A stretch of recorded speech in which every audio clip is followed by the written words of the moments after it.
liður B. Þá þurfum við að reikna út massa hlutarins. Krafturinn sem við notuðum í lyftuhöfnum massin sinnum þyngdarhröðunin G. Við miðum við það að við lyftum hlutnum með jöfnum hraða, þannig að það engin hröðun í þessu dæmi heldur bara þyngdarhröðunin G sem raun og veru krafturinn per kílógramm. Og með þessari jöfnu leysum við m-ið, þannig að eftirhnið G þá sama og m og massin í þessu tilfelli þá krafturinn. Ég ætla að hafa þetta í njútonum þannig að einingarnar komur rétt út.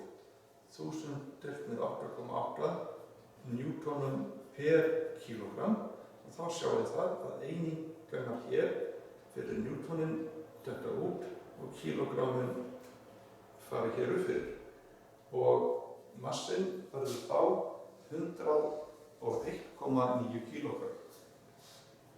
101,9 kílógramm.